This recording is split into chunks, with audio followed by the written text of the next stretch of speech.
네, 설 명절이 다가오고 있지만 연휴 기간이 길다는 것뿐 국민의 살림살이는 팍팍하기만 합니다. 설 차례상을 차리는데 40만 원이 든다는 통계가 있었습니다. 국민 2명 중 1명은 그래서 아예 차례 지내는 것을 포기한 것으로 나타났습니다. 지난해 11월 기준으로 임금을 제때 받지 못한 임금 체불 노동자도 26만 2천 명, 금액으로는 1조 1천억 원에 이릅니다. 노동자 한 사람당 700만 원이 넘는 임금 체불을 겪었습니다. 고공행진 중인 환율에 더해서 기름값도 뛰어오르고 있습니다. 비상계엄 선포 전 12월 2일 전국 평균 휘발유 값은 리터당 1,646원이었습니다. 그런데 이것이 1월 20일 현재 리터당 1,724원을 기록했습니다. 서울의 휘발유 가격은 1,798원이나 됩니다. 두바이산 원유를 포함해서 국제 유가도 크게 올랐습니다. 미국의 대러시아 제재로 당분간 안정세를 장담하기도 어렵습니다. 현재 수송용 기름에 대한 유류세 인하 조치가 시행 중입니다. 휘발유는 15%, 경유와 부탄가스는 23% 경감해주고 있습니다.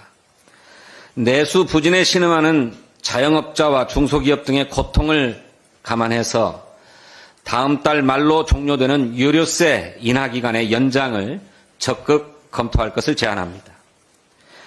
관세 폭탄을 예고한 트럼프 2기 행정부가 출범했습니다.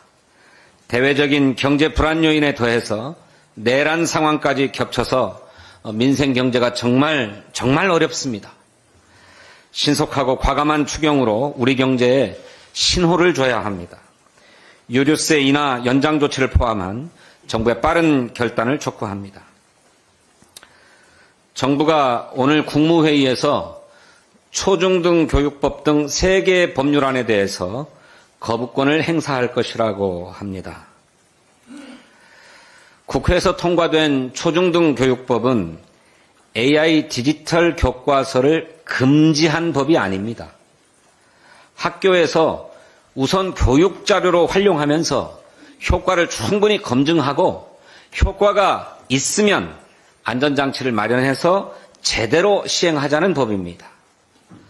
국회가 정부의 성급한 정책을 바로잡고 정부 정책의 실행을 돕기 위해서 교육 자료로서 그 법적 지위를 부여해 준 것입니다.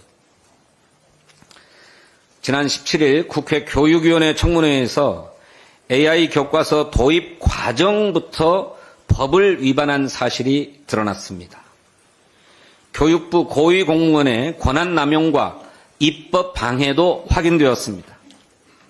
학부모와 교사, 국회가 반대하는데 그럼에도 불구하고 법률 위반에 권한 남용까지 자행해 가면서 밀어붙이는 이유가 무엇입니까? 이러니까 세간에서는 교육부 총리가 에듀테크 업체와 유착되어 있는 게 아니냐 하는 의혹까지 제기되는 것 아닙니까? 보도에 따르면 초중등 교육법뿐만 아니라 반인권적 국가범죄 시효 특례법과 방송법에도 거부권을 행사할 것이라고 합니다.